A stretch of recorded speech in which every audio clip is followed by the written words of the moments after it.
subscribe. Tariq Radio. Like and subscribe.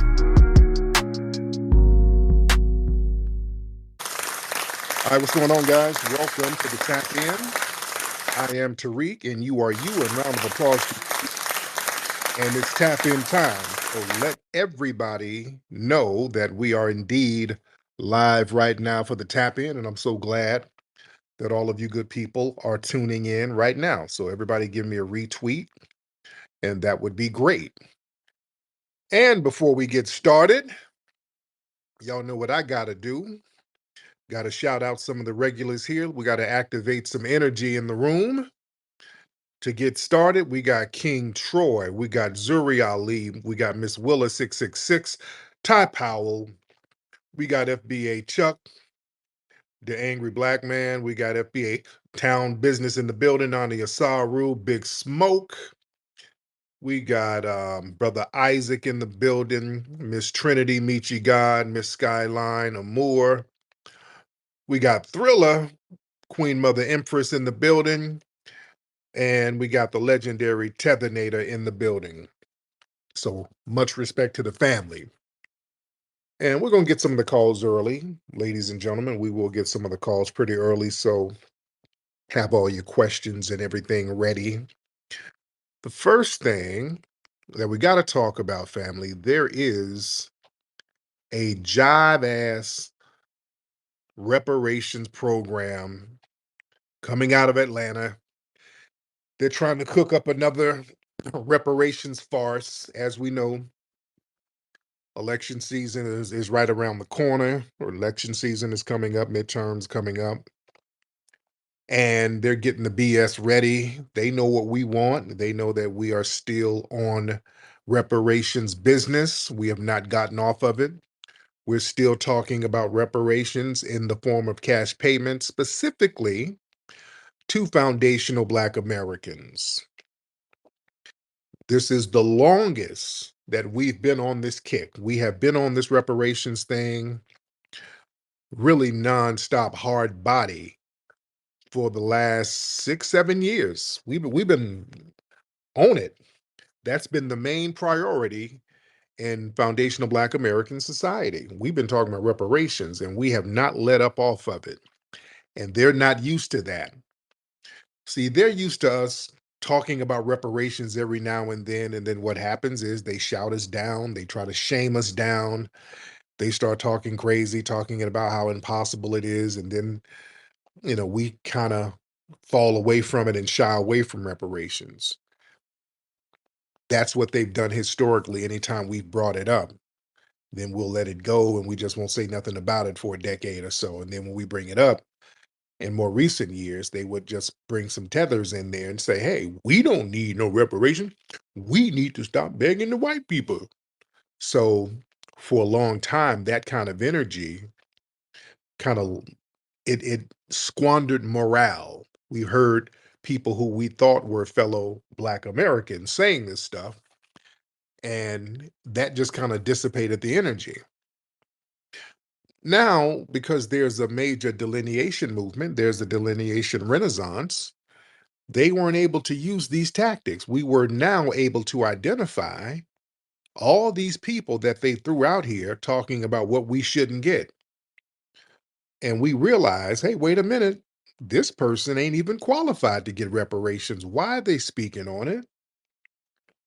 And when we start looking back and looking at all the people who were talking down on it, we started to realize these were a bunch of tethers. Y'all remember Cynthia Erivo's bestie, that Lovey Ajayi, whatever her name is, a Nigerian tether who's a writer and who's written for a lot of these Democrat publications.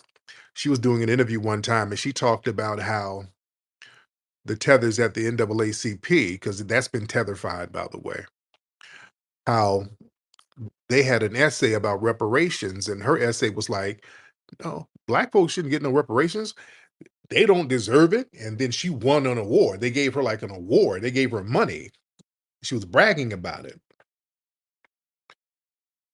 Y'all remember when they had that fake reparations hearing with Candace Owens and Coleman Hughes, two people who are both Caribbean, talking about we shouldn't get reparations. We don't need reparations. So we start letting folks know, hey, we're looking at backgrounds. We're looking at lineage. These non-FBAs shouldn't even be in the damn conversation. Then we start looking at people who put these little jive bills out there like HR 40 and the Sheila Jackson Lees. We start looking at her background, and she passed away. I'm not going to disrespect the dead, but she was a tether. All right, I'm not disrespecting the deceased, but she was a tether. She was Jamaican. So they haven't been able to use the same trick bags that they've always used when it came to us getting our reparations or talking about our reparations. We stood on our reparations square, and delineation was very important. Us delineating and recognizing our foundational Black American lineage and not letting other people misrepresent us, that was one of the most powerful things that we've done in the last few decades. So they know what we want, ladies and gentlemen. They know that we're standing on reparations business. They understand that we have not moved off that square. We're not caping for immigration. We're not caping for minority coalitions. We're not caping for people of color, sit downs, and none of that stuff. It's all about delineation and foundational Black American business and tangibles for our ethnic group. And we're not letting anybody shout us down or scare us or punk us off of our square. So the Democrats now they've tried different tactics. They're using reparations as a bait and switch now. They'll tell us, hey, we got a little reparations package that we're gonna put together. And they think them just saying reparations is gonna make us just run over to them and support off rip. No, we're reading all the fine print. That's the thing that's tripping them up. They keep coming at us with different trick bags using the term reparations, and they expect us to not read the fine print. And we're reading the fine print and we're sending shit back to them if it ain't sounding right. Now, Atlanta, they didn't come up with another trick bag talking about how they might have reparations on the table. And when you read it and look at it, ladies and gentlemen, it is a straight up and down nothing burger. It is a bait and switch. Let me look this thing up real quick. Let me find it. Let me get this for the family and read this off real quickly, ladies and gentlemen, to let folks know what horse crap this is. And this just came out. When does this article come out? I think it came out today. Yeah, it came out today. So it says reparations could soon be offered in Atlanta. The city of Atlanta has launched a reparations program aimed at addressing economic, educational, and health and social disparities. Channel 2 news reporter Ashley Lincoln learned instead of offering direct financial payments, the program focuses on offering resources to descendants of those who were historically set back. The program involves the appointment of a new commission known as the Atlanta Reparations Study Commission, which will explore unconventional approaches to reparations. This commission will study potential beneficiaries and methods over the next 3 years. It will be led by Dr. Sheila Fleming and include scholars from Metro Atlanta universities.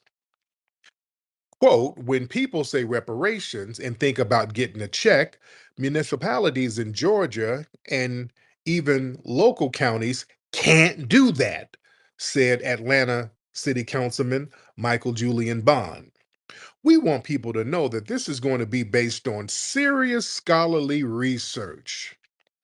The commission will consider the impact of historical events such as the displacement caused by the construction of I-85 in the 1950s, which affected both African American and Jewish families in areas like Sweet Auburn and Summer Hill.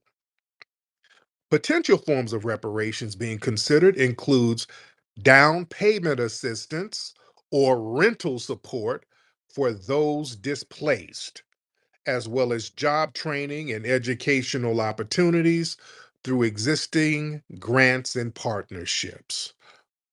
Quote, there will never be a way they can repay us, though. Never ever, says resident Anthony Gatson. The commission is expected to deliver a preliminary plan by the end of the year, with the next meeting scheduled for later this month. Family, this is a big pile of nothing burger. This is a big ass bag of nothing burger, ladies and gentlemen. First of all, it denies direct cash payments, which is the core of real reparations. Reparations means direct compensation for harm. When you start out talking about we can't give checks, that's not a reparations plan in any shape, way, form, or fashion. Avoiding payments, that's a disingenuous way to erase the core demand of reparative justice while pretending to address it. We got to get that money. I don't want to hear none of that shit about it ain't be about money. Yeah, because slavery was about money. You took, then you gonna give. You gonna give us the same shit you took. You took money out of us. We were the first stocks and bonds. We were the first capital over here. We were literally used as money. We built the wealth of this damn nation. They made money. They made all of this money off of our free unpaid labor. And they're going to give it back. See, this article, it hides behind scholarly research. That's to stall. Saying the city councilman said it's going to be based on serious scholarly research. That's a code for endless panels, endless commissions, endless reports, I'm sorry, not no action. They're going to basically pay some boule bootlicks, many of them going to be tethers. They're going to pay them to sit up and discuss our reparations. That's what that means. They're going to get a whole crew of tethers to sit around discussing ways that they ain't going to give us reparations and then pay them for not giving us our reparations. Yeah? We already got the research. We already know the harm. We know the harm of slavery. We know Jim Crow, redlining. We know all this delaying. We ain't going for it. That's another thing.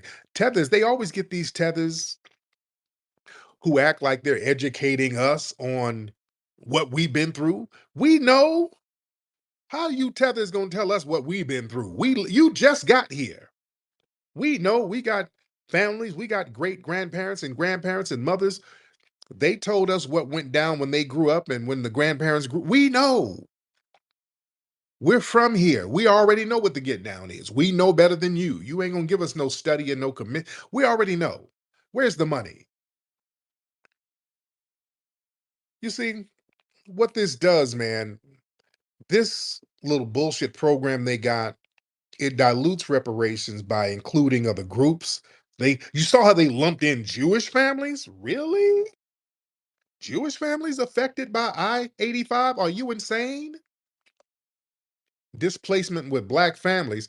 Uh, uh, oh, they always got to attach another group to us. They can't do black and brown because that's toxic right now. As they see, we ain't going for the black and brown, so they know not to use that. That's a toxic term because yeah, we're letting everybody hold their own nuts with this immigration thing.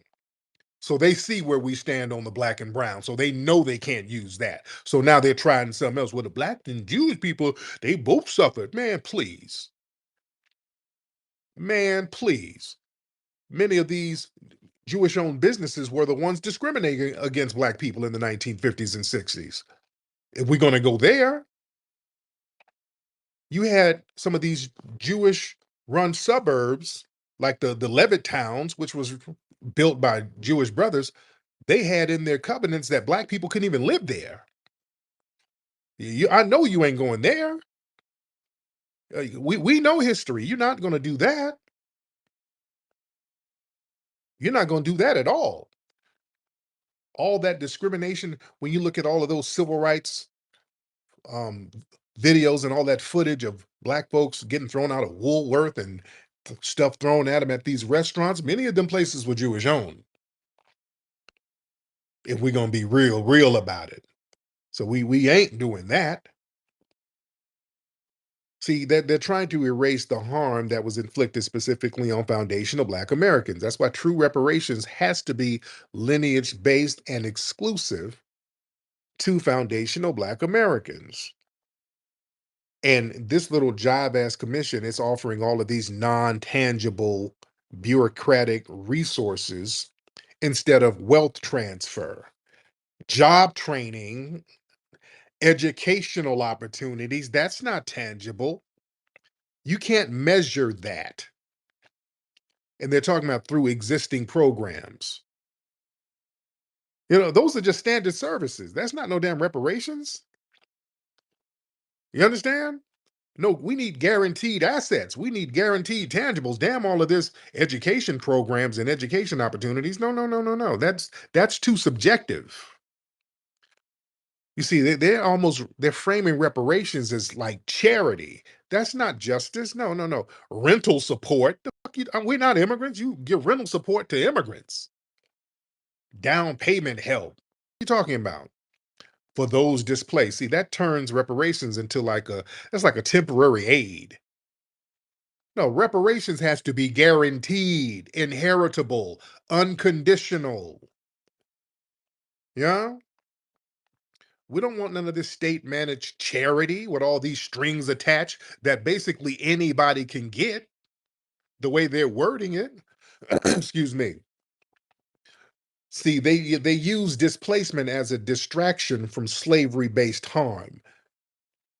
Focusing on 20th century displacement like the I-85 construction. See, that sidestep foundational injury done by slavery. So you got to watch that stuff. We're talking about Jim Crow, apartheid, all that stuff. So these are urban renewal grievances. This isn't reparations. And the thing is, they refuse to identify reparations as a federal and local responsibility. Talking about cities can't do cash reparations. That's horseshit. Yes, they can. Cities can offer land. Cities can offer tax exemptions. They can offer no interest grants, business grants. Oh, they can do all this stuff. They do all this stuff for immigrant groups. It ain't about what they can't do. It's all about what they won't do. Local governments, they have the agency to do anything they want to do, but they're choosing to punk out with the reparations, and we're just not going to let them do that. And this almost seems like a Trojan horse for the existing DEI types of programs that's already out there by funneling reparations into this existing partnerships. Because when they use terms like existing partnerships, that's some old DEI shit. They want you to go through some of these NGOs, some of these academic consultants, some of these DEI firms that profit off Black suffering, but they enrich all of these other buffers. You see, and this is also designed to create confusion around the definition of reparations.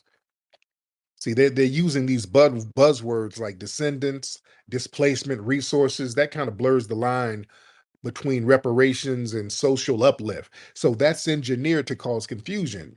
So that allows the city to say they're doing reparations without actually doing reparations. And again, man, this is just another Democrat political stunt to calm the growing reparations pressure. The Democrats are hemorrhaging right now. And they hate that they have to be forced to talk about reparations. They're forced to talk about it reluctantly. Because we made them crash out.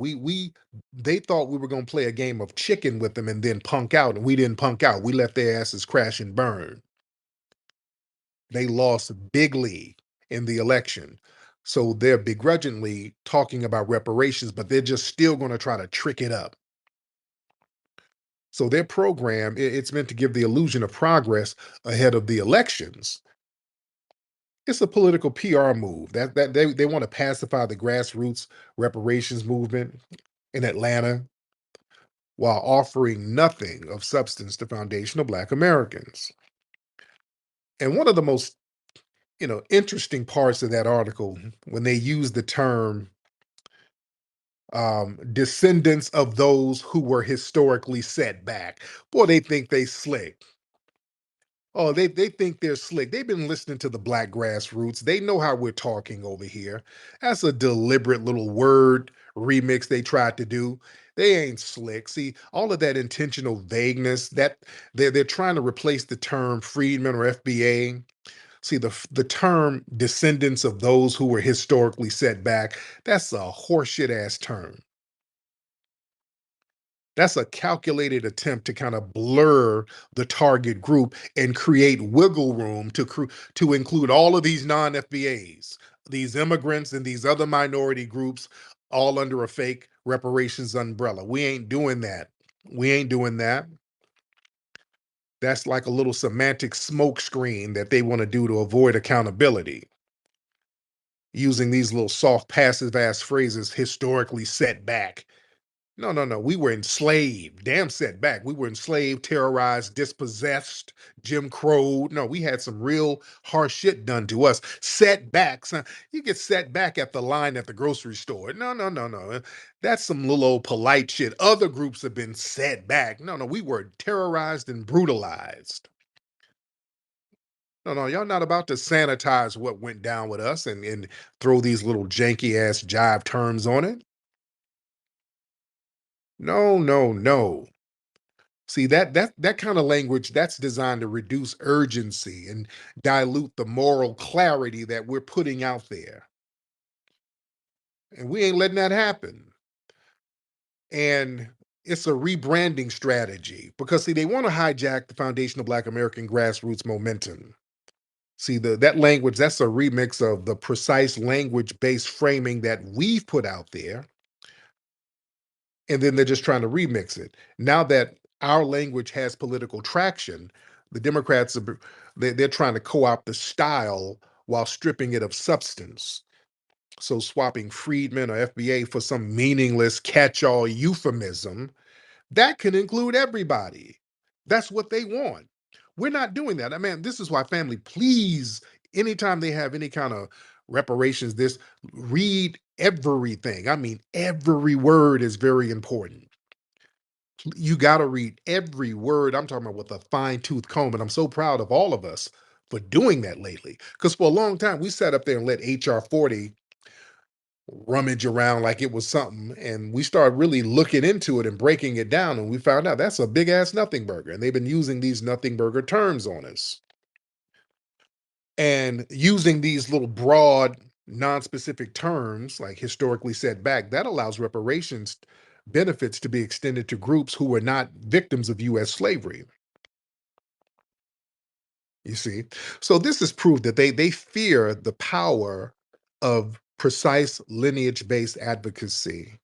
See, the fact that they've adopted watered down versions of delineation and the terms we use, it shows that the grassroots messaging is working and it's threatening the status quo. So instead of honoring that, the establishment, they're trying to colonize the damn language so they can undermine the movement. And we're just not going to let that happen. Now, let me get some more folks in here. Let's get the family in here. Let me talk to you guys. Y'all raise those hands. Let me have y'all chime in, ladies and gentlemen, because we do have a lot of folks in here. Let's get Fawcett. Let's get Fawcett in here. Mr. Fawcett, hop on in. Quick question, because you said something that was so juicy in there. Yes. State reparations versus federal reparations. That's a concept that I don't think it's talked about enough. Yeah. And there's something I want to go ahead and like delineate off of real quick. Okay. When it comes to state reparations, we all kind of know the big baddies when it comes to that stuff who have the sin of slavery on their hands, Georgia, Mississippi, Alabama. No one's going around and fighting for that. The question I have for you is, there were 13 states admitted into the United States after the abolition of slavery, a lot of them in the West. would they be on the hook for any state reparations in that matter? Yeah, because they became a part of the United States government. Now, like California, that was almost a little tricky thing because they were talking about reparations for slavery in California, and everybody was trying to use the argument, well, California was not a slave state, but it had de facto slavery. You did have slavery out here. They just looked the other way. That's why there were big cases of people trying to get their freedom out of California. Also, these other states are going to be on the hook because you have the Fugitive Slave Act, which was a federal law, which they would go into these free states and bring black people back, and these other states were complicit in that. So that they're on the hook too. And also, these states were built from slave labor. They were able to go and build these other states based off the labor and the wealth built from our labor coming out of slavery. So yeah, all of them are on the hook. So and I just want to go ahead and reiterate real quick. Yes. Like North Dakota, South Dakota, Montana, and Washington were all admitted in 1889, about 25 years after the abolition of slavery. They're on the hook too, even 25 years after. From a federal standpoint. From a federal standpoint, yes.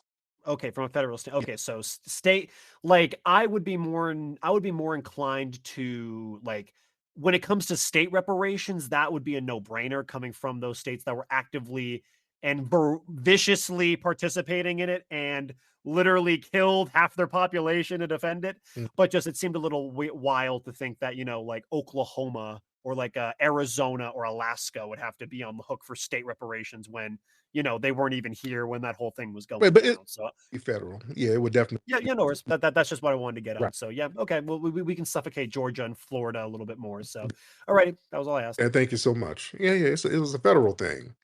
Yeah, and those states were created from the wealth generated from slavery. Yeah, it was. So they're all on the hook from a federal level. So we can do federal and state with some of the places that directly enslave people. But yeah, I'm looking at it from a federal standpoint. Let's get Taco Man. Well, hold, let me get Adonis. I ain't heard from Adonis in a long time. Where you been hiding, Adonis? Adonis, hop on in. Hey, Adonis. I made a mistake. I should have voted for Kamala. Uh-oh. My heart's been breaking for these immigrants that are being zip tied and hauled out into the road in the middle of the night. The kids, what they're doing is wrong. Oh, And I can't believe I sat on the sidelines and I voted for Jill Stein and allowed this Donald Trump to use his federal forces to invade our communities and separate and pull out the blacks and pull out the immigrants. They got the immigrants in one van and they got the blacks in the other. This isn't yeah, right, I've been hearing Tariq. about this. Where are they taking the blacks? I heard the blacks are being deported somewhere. Where are the blacks being deported? They're detaining black Americans and they're harassing people. I was okay with, deporting criminal aliens, but this isn't right, Tariq. Right, and I heard they're getting FBA 2-year-olds and tying them up and putting handcuffs on them. Is that true? Yes. Yes, indeed. I mean, I haven't seen the videos, but that's what's been reported in the news. The Chicago mayor had a video talking about he's banning ICE from public property, that they're going to have to find their own way. This isn't right, Tariq. We should stand in solidarity. I know I've never said this before, but we should look in standing with solidarity to get rid of ICE because they're harassing our people too. Well, Don't you so think? do we need to stand in solid? So does it need to be back to black and brown? Do we need to go back there? Well, I've got to do something to fight back against this, and I'm going to vote for Democrats because they're going to try to stop this. Oh. This is too far, Tariq. Yes, This is too far. it's back to black and brown. There you go. All right, Adonis. Thank you so much, Adonis. It's funny. I'm no longer musty.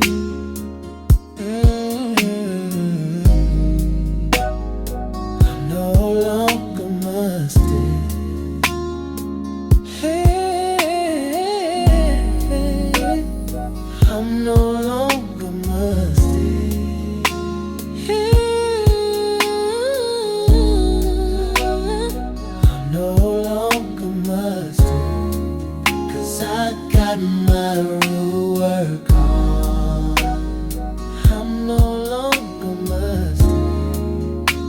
I got my rule work on. I no longer must stay, 'cause I got my rule work